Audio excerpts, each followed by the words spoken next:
नमस्कार, मी विशाल परदेशी. महाराष्ट्राची खबरबात या बातमीपत्राच्या सुरुवातीला आढावा घेऊयात दिवसभरातील चर्चेतल्या बातम्यांचा. आणि त्या घडामोडी अशा आहेत की नाशिकचा भोंदू अशोक खरातचा आणखी एक कारनामा समोर आलाय. तो हवाला रॅकेट चालवत असल्याचा पोलिसांना संशय. खरातनं परदेशात मोठ्या प्रमाणात पैसे पाठवल्याचं समोर आलंय. दुसरी घडामोड अशी आहे की अशोक खरातवर आणखी एक लैंगिक अत्याचाराचा गुन्हा दाखल करण्यात आलाय. पती पत्नीचा वाद सोडवण्यासाठी दाम्पत्य खरातकडे गेलं होतं. अनेकदा खरातच्या दरबारी गेल्यानंतर फिर्यादी महिलेला गुंगीचं औषध पाजत अत्याचार करण्यात आला. खरातनं व्यावसायिकाची लाखोंची फसवणूक केल्याची माहिती समोर आली आहे. व्यवसाय वृद्धीच्या नावाखाली खडे रत्न देण्याचा बहाणा खरात याने करत व्यापाऱ्याला लुटलंय. अशोक खरात हे नाव गुगल सर्चमध्ये टॉप ट्रेंडमध्ये पोहोचले. 58 व्हिडिओ, खरात न्यूज, रुपाली चाकणकर असे कीवर्ड्स ट्रेंडिंग होत आहेत. रुपाली चाकणकरांनी महिला प्रदेशाध्यक्षपदाचा राजीनामा दिला. यानंतर ही खरात प्रकरणी त्यांना सहआरोपी करण्याची मागणी विरोधकांकडून केली जाते. चला पहिली घडामोड या संदर्भातली. भोंदूगिरी करत महिलांचं लैंगिक शोषण आणि आर्थिक फसवणूक केल्याच्या आरोपांमध्ये अडकलेल्या अशोक खरात याच्या काळ्या कारनाम्यांची यादी दिवसेंदिवस वाढतच चालली आहे. एसआयटीच्या तपासात आणखी एक मोठा खुलासा समोर आला असून खरात हवाला रॅकेट चालवत असल्याचा संशय व्यक्त केला जातोय. अशोक खरात हा परदेशात पैसे पाठवण्यासाठी हवाला मार्गाचा वापर करत होता आणि या पैशांची देवाणघेवाण थेट दुबईपर्यंत होत असल्याची माहिती समोर आली आहे. यामध्ये काही प्रभावशाली व्यक्ती आणि अधिकाऱ्यांचा सहभाग असण्याची शक्यता तपास यंत्रणांकडून व्यक्त केली जाते. आणि यामुळे हे प्रकरण केवळ लैंगिक शोषण आणि फसवणुकीपुरतं मर्यादित न राहता आता यात हवाला रॅकेटचा अँगल समोर आला.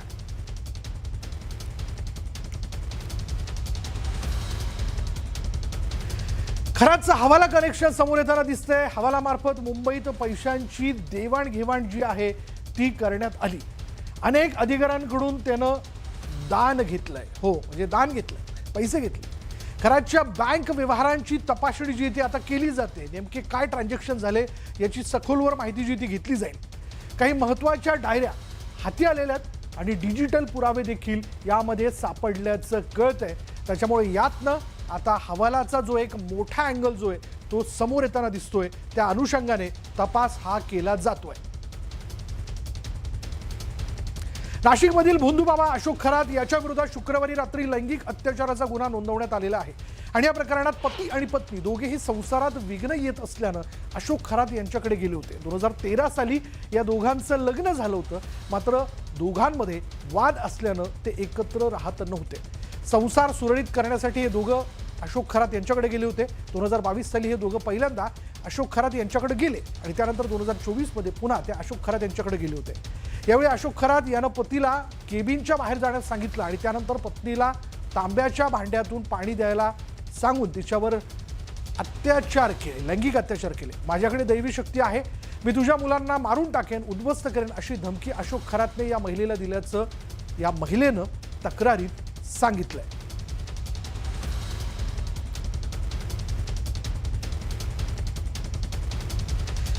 आता या पीडित महिलेनं काय तक्रार दिली त्यातले महत्त्वाचे मुद्दे आपण जाणून घेऊयात. खरात विरोधात आणखी एक महिलेनं तक्रार दिल्याचं कळतंय.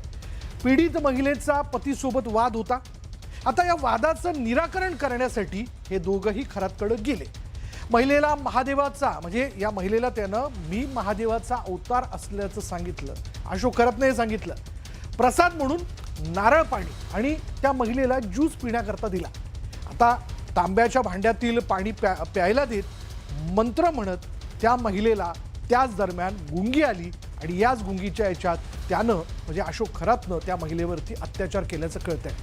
ऑगस्ट ते डिसेंबर 2024च्या या कालावधीत अशोक खरातनं या महिलेवरती 4 वेळेस अत्याचार केला. आता घडलेली घटना कुणालाही न सांगण्याची धमकी अशोक खरातनं त्या महिलेला दिली आणि पोलिसांकडे गेल्यास तुझ्या मुलांना मारून टाकू अशी धमकी देखील या महिलेला अशोक खरातनं दिली होती. अंधश्रद्धा आणि फसवणुकीच्या प्रकरणामुळे खरातच्या अडचणीत वाढ झालेली आहे. त्यानं राजेंद्र भागवत नावाच्या व्यावसायिकाची लाखोंची फसवणूक केल्याची माहिती समोर आली आणि व्यवसाय वृद्धीच्या नावाखाली खडे रत्न देण्याचा बहाणा खरात यानं केला. त्यानं तक्रारदाराची 20 ग्रॅम सोन्याची अंगठी स्वतःकडे ठेवून बनावट अंगठी दिल्याचा आरोप भागवत यांनी केला. पितळी अंगठीत पुष्कराज आणि हिऱ्याचे रत्न असल्याचं सांगून त्यानं त्या व्यावसायिकाची फसवणूक केली. खरात यानं भागवत यांची तब्बल 2,62,000ची आर्थिक फसवणूक केल्याची तक्रार जी आहे ती दिलेली आहे आणि राजेंद्र भागवतकडील 2 सोन्याच्या अंगठ्या त्यानं घेतल्या, मात्र रत्नजडीत नावाखाली म्हणजे रत्नजडीत अंगठ्या देण्याच्या नावाखाली त्याने बनावट अंगठी या भागवतला देऊ केली। या प्रकरणी पोलिसांकडून पुढील तपास सुरू आहे।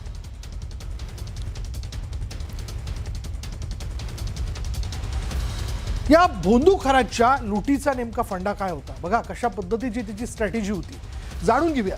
बघा, राजेंद्र भागवतांना खरातने 2.5 लाखांचा गंडा घातला, थोडा तिडकाने 2.5 लाखांचा गंडा। बघा पुढे काय घडतंय, खरातकडून कृष्णाचा अवतार असल्याची बतावणी करण्यात आली। कोणाला तो महादेवचा अवतार असल्याचं सांगतोय, कोणाला कृष्णाचा अवतार असल्याचं सांगतोय। बरं, कापड व्यवसायात भरभराटी दिवस येतील असा आमिष या व्यावसायिकाला खरातनं देऊ केलं। त्यानंतर भागवत यांना दैवी शक्ती प्राप्त करून देण्याचा आमिष देखील त्यांनी दाखवलं। बघा काय काय आमिष दाखवलं जाते, कृष्णाचा अवतार, तुम्हाला दैवी शक्ती प्राप्त होईल असा आमिष देखील त्यानं भागवतला दाखवलं आणि भागवतकडे 2 हिऱ्यांच्या अंगठ्या होत्या, त्याची नजर त्यावरती। भागवत यांना हिरे पुष्कराजमुळे मृत्यू होण्याची भीती त्यानं घातली, म्हणजे ह्या अंगठ्या घालू नका नाहीतर तुमचा मृत्यू होईल अशी भूल त्यानं घातली। भागवत यांच्याकडील साधारण 20 ग्रामच्या हिराच्या अंगठ्या त्यानं काढून घेतल्या, म्हणजे खरातनं स्वतःकडे घेतल्या। का, आता तुमचा या अंगठ्या घातल्या तर मृत्यू होऊ शकतो। खरातनं बनावट खड्यांच्या अंगठ्या भागवतांना देऊ केल्या, मी तुम्हाला बदलून देतो किंवा मंत्रून देतो काहीतरी सांगितलं असेल आणि त्यानंतर बनावट खड्यांच्या अंगठ्या ज्या त्या भागवतांना देऊ केल्या।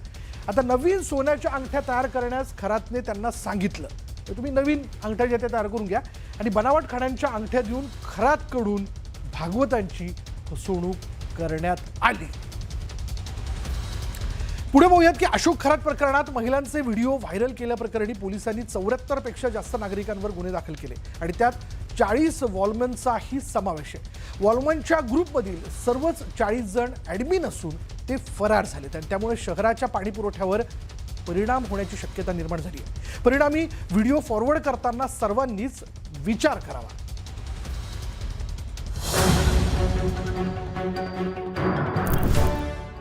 अशोक खरातच्या अश्लील व्हिडिओमुळे राज्याला धक्का बसलाय। त्यातच खरातचे अश्लील व्हिडिओ व्हायरल करणं अनेकांना महागात पडू लागलं।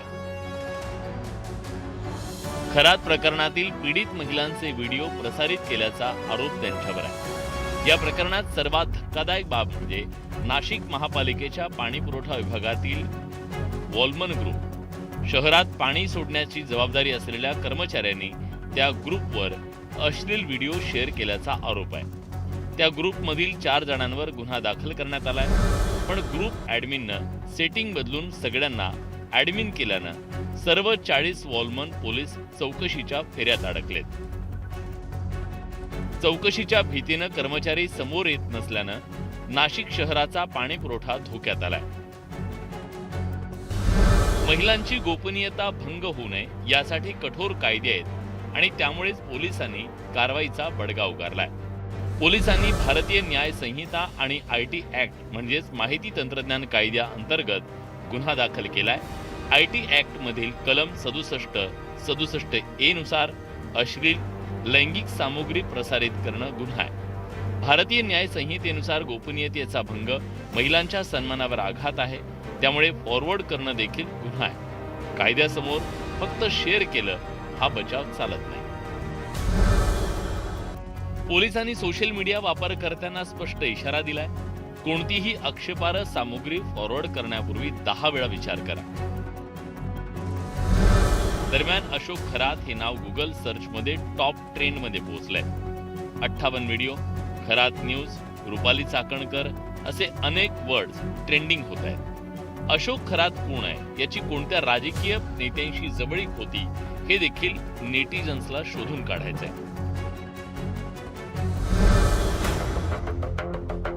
सोशल मीडियावर केलेली चूक वॉलमनसह 74 जणांना महागात पडली। त्यातून धडा घेत सगळ्यांनी नेटिकेट्सचं पालन करण्याची गरज आहे, कारण फेसबुक, इंस्टाग्राम, व्हॉट्सअप हे डिजिटल पब्लिक स्पेस आहेत। व्हॉट्सअपवर ॲडमिनवर कंटेंट कंट्रोल करण्याची जबाबदारी असते।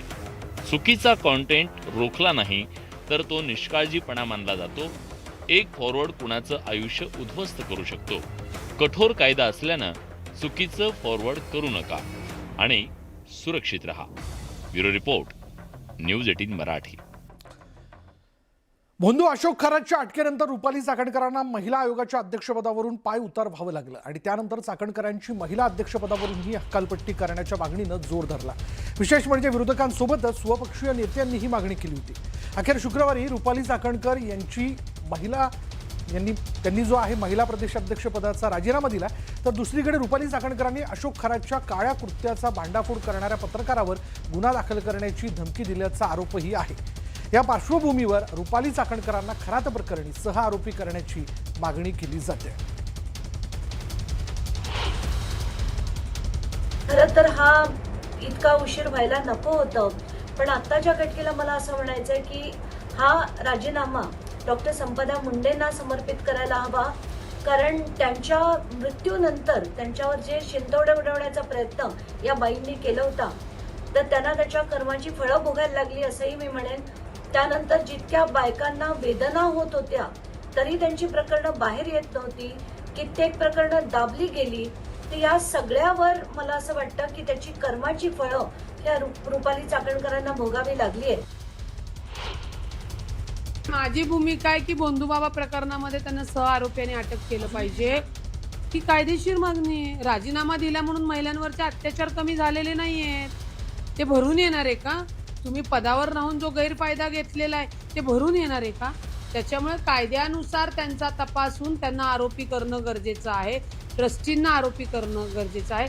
ज्यांनी त्यांना मदत केली त्यांना त्यांचा तपास करून त्यांना आरोपी करणं गरजेचं आहे. आणि तसं मी लेखी निवेदन झाशीची राणी प्रतिष्ठानच्या माझ्या लेटर हेडवर त्यांना दिलेलं आहे. आता आमची अपेक्षा काय आहे की चाकणकरांना सह आरोपी करा आणि त्यांच्यावर गुन्हा दाखल करा. कारण प्रत्येक आम्ही जेव्हा फ्रेम बघतो त्यात चाकणकर दिसतात. केसरकरांच्या सोबत चाकणकर आहेत, हेमंत गोडसेंच्या सोबत चाकणकर आहेत.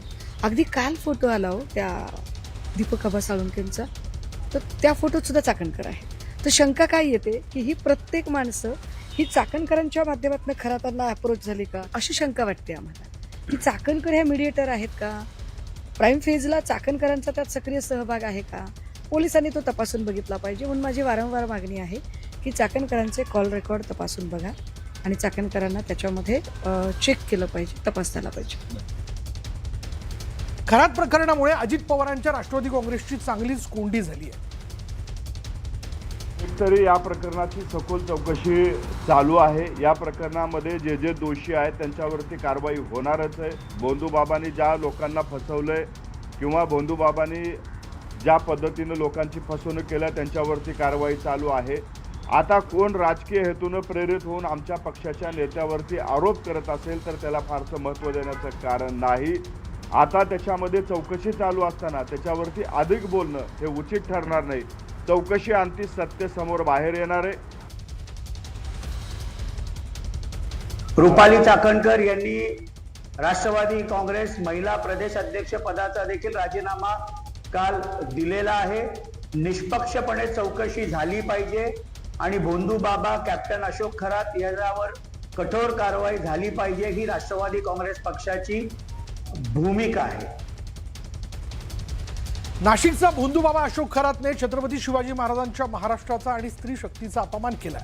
अशा नराधामाला कोर्टाच्या माध्यमातून न्याय न देता एक दिवसासाठी कायदा बदलून भर चौकात उभं करावं आणि सर्वांनी एक एक सुई टोचून त्याचा अंत करावा, अशा शब्दात सुधीर मुनगंटीवार यांनी आपला तीव्र संताप व्यक्त केला.